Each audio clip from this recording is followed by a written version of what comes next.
राजवीर अपने रूम में दूल्हे के कपड़े पहनकर तैयार बैठा था। उसने आज गोल्डन कलर का कुर्ता पहना हुआ था जिसमें वो काफी हैंडसम लग रहा था। उसके सर पर सेहरा सजा हुआ था जिसमें एक सुंदर सा डायमंड ब्रोच लगा था। इस वक्त राजवीर ने हाथ में कुछ पेपर्स पकड़े हुए थे।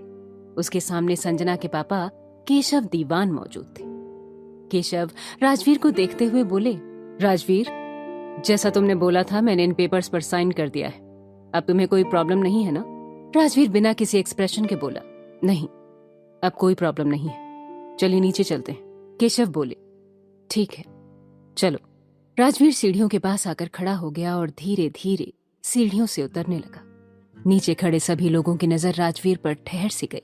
वो आज काफी हैंडसम लग रहा था। तभी मिशा रूही से बोली, यार कुछ भी कहो, भाई हैंडसम तो बहुत है। पता नहीं आज कितनी लड़कियों का दिल टूटने वाला है। मिशा की बात सुनकर रूही बोली, हाँ मिशी, बात तो ठीक कह रही है। इश्की राजवीर को देखते हुए अपने मन में बोली, देखने में तो ये बिल्कुल सपनों के राजकुमार लगते हैं, पर हकीकत में बिल्कुल डेविल हैं। राजवीर नीचे आकर कुछ बिजनेसमैन से मिलने लगा और एक नजर इश्की को देखकर अपने असिस्टेंट को कुछ इशारा कर दिया। फिर वो मंडप में जाकर बैठ गया। पंडित जी मंत्र पढ़ने लगे। कुछ देर बाद पंडित जी ने संजना को बुलाने के लिए कहा। पंडित जी के बुलाने पर संजना की सभी दोस्त उसे लेकर आ गईं। आज संजना ने रेड कलर का लहंगा पहना था जिसमें वो बहुत सुंदर लग रही थी। उसको देखकर मिशा इश्की से बोली, आज तो ये भी सुंदर लग रही है। ये सुन इश्की बोली, हाँ सुंदर तो लग रही है, वैसे भी लड़की अपनी शादी वाले दिन बहुत सुंदर लगती है। मिशा बोली, पर जो भी हो वो तेरे से तो कम ही सुंदर है। ये सुन इश्की स्टाइल मारते हुए बोली, अब इसमें मैं क्या करूं, मैं हूं ही इतनी सुंदर। मिशा मुंह बनाते हुए बोली, बस कर, जब देखो तब खुद की तारीफ करती रहती है। इश्की बोली, शुरू किसने किया? तभी पास में खड़ी रूही बोली, बस भी करो तुम दोनों, अब सामने देखो चुपचाप। संजना मंडप में आकर बैठ गई और शादी की क्रियाविधि शुरू हो गई। तभी अचानक से लाइट बंद हो गई। लाइट के जाते ही सभी लोग पैनिक हो गए। तभी मिशा बोली, यार ये लाइट कैसे चली गई? अर्नब बोले, रामू जाकर लाइट चेक करो यार। लोगों में हलचल मच गई थी कि तभी एक प्रोजेक्टर चालू हो गया जिससे सबका ध्यान उस ओर चला गया। उसमें केशव के सारे काले कारनामे सबूत के साथ फ्लैश होने लगे थे। ये देखकर सभी मीडिया वाले उसकी फोटो लेने लगे। वहीं बाकी लोग हैरान थे कि आखिर ये क्या हो रहा था। तभी केशव चिल्लाते हुए बोला, ये सब क्या बकवास है, बंद करो ये सब। वो जल्दी से प्रोजेक्टर के पास जाकर प्रोजेक्टर बंद करने की कोशिश करने लगा कि तभी लाइट ऑन हो गई। राजवीर मंडप से चलकर उनके पास आया और बोला, तो कैसा लगा मेरा सरप्राइज? तुमने मुझे 48 घंटे दिए थे अपनी बेटी से शादी करने के लिए, और देखो इन 48 घंटों में मैं तुम्हें सड़क पर ले आया और तुम्हें सलाखों के पीछे भेजने का इंतजाम भी कर दिया। राजवीर ने एक बार सभी लोगों की तरफ देखा, फिर एक डेविल स्माइल के साथ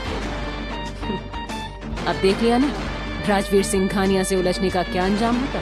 आज पूरे देश ने देख लिया कि किस तरह से तुम इस देश के साथ गद्दारी कर रहे हो। इसे बोलते हैं जैसा मुंह वैसा तमाचा।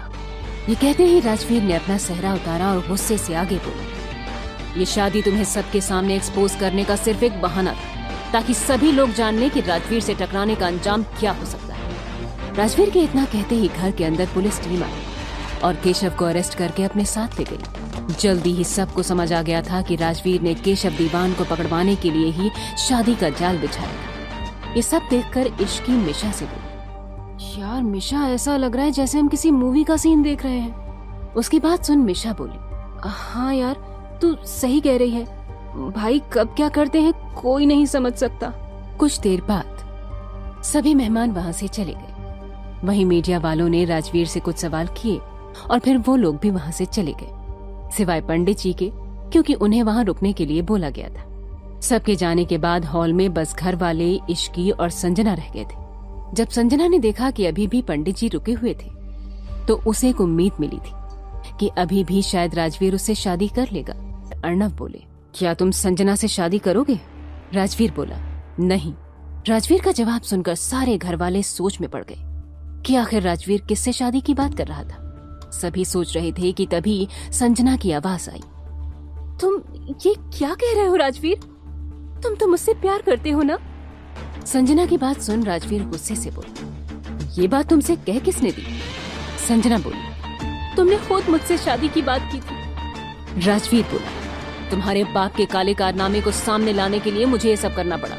संजना रोते हुए बोली, लेकिन इसमें मेरी क्या गलती है? तुम मेरे साथ ऐसा कैसे कर सकते हो? राजवीर गुस्से से बोला, तुम्हारी क्या गलती है? तुम्हें क्या लगा तुम मेरे साथ गेम खेलोगी और मुझे पता भी नहीं चलेगा? तुम ये सिर्फ इसलिए कर पाई क्योंकि मैंने ऐसा करने दिया। अगर तुम मेरे गुस्से से खुद को बचाना चाहती हो तो अभी के अभी यहाँ से निकल जाओ। राजवीर को इतने गुस्से में देखकर संजना वहाँ से चली गई। अर्णव ने फिर पूछा, तुम्हें अगर उससे शादी नहीं करनी तो किससे करनी है? अर्णव की बात सुनकर राजवीर इश्की की तरफ देखने लगा और उसकी तरफ बढ़ गया। ये देखकर इश्की मिशा के कान में बोली, ये डेविल हमारी तरफ क्यों आ रहे हैं? मिशा बोली, मुझे क्या पता, मैंने तो आज कुछ भी नहीं किया। इश्की और मिशा बात कर रहे थे कि तभी राजवीर उनके पास आ गया और इश्की का हाथ पकड़कर मंडप की तरफ ले जाने लगा। घर के सभी लोग ये देखकर शॉक हो गए। वहीं इश्की को कुछ भी समझ में नहीं आया। उसने कुछ बोलने के लिए राजवीर की तरफ देखा, लेकिन उसके गुस्से को देख कुछ नहीं कहा, क्योंकि राजवीर के वर्ड के पीछे छिपे गुस्से और इरिटेशन को सब समझ गए। ये सब देख मिशा अपने मन में बोली, मेरी प्यारी दोस्त आज बलि चढ़ने वाली है, मुझे कुछ करना चाहिए। मिशा आगे बढ़कर राजवीर को रुकने के लिए कहती ही उससे पहले दादी ने उसका हाथ पकड़कर ना में सिर हिला दिया। मिशा चुपचाप खड़ी हो गई। वहीं राजवीर इश्की को लेकर मंडप में बैठ गई और पंडित जी को मंत्र पढ़ने को कहा। इश्की अपने मन में बोली, ये क्या हो रहा है मेरे साथ? मेरी शादी, वो भी इस डेविल से? नहीं, मैं जरूर कोई सपना देख रही हूँ। इश्की ये सब सोचकर उम्मीद भरी नजरों से सबकी तरफ देखने लगी, जैसे कह रही हो कि बचा लो। मिशा भी उसकी शक्ल देखकर बेचारी सी शक्ल बना लेती है। ये देख इश्की समझ गई कि अब कोई भी इस शादी को नहीं रोक सकता।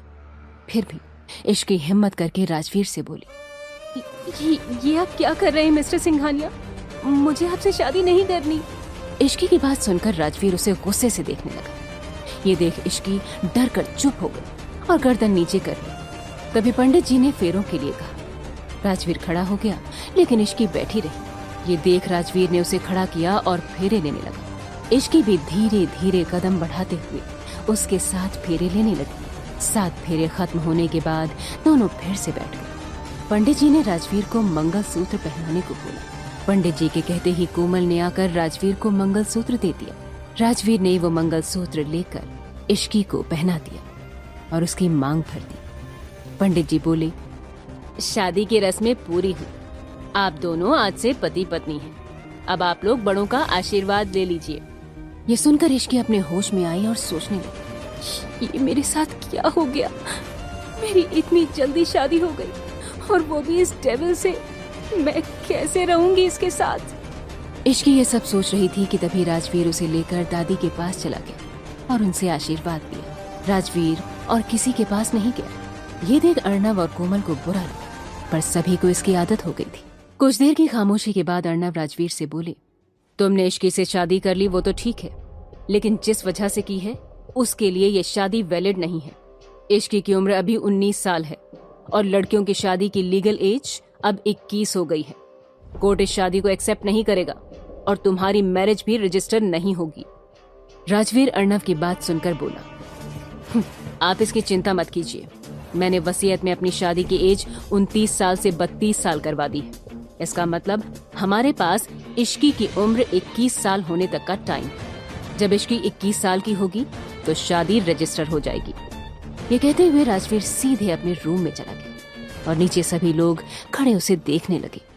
उसके जाने के बाद कोमल इश्की के पास आई और उसे प्यार से आशीर्वाद देते हुए बोली, बेटा अब इस पवित्र बंधन में बंध गई हो तो इसे पूरे दिल से निभाना।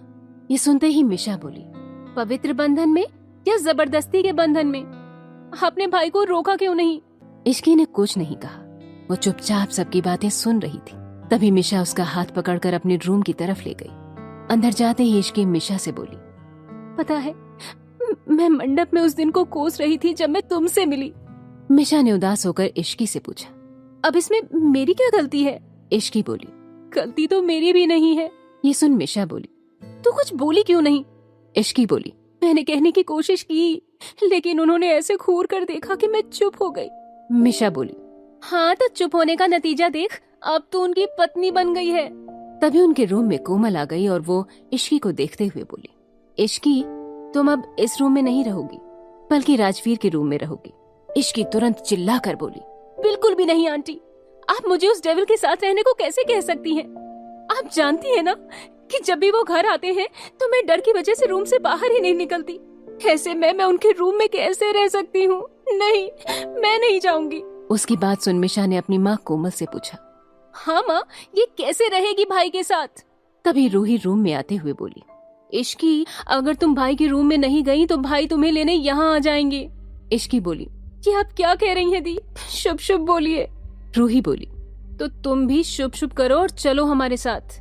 रूही के ये कहते ही मिशा इश्की से बोली, चली जा इश्की, कहीं ऐसा ना हो कि भाई तुमसे गुस्सा हो जाएं।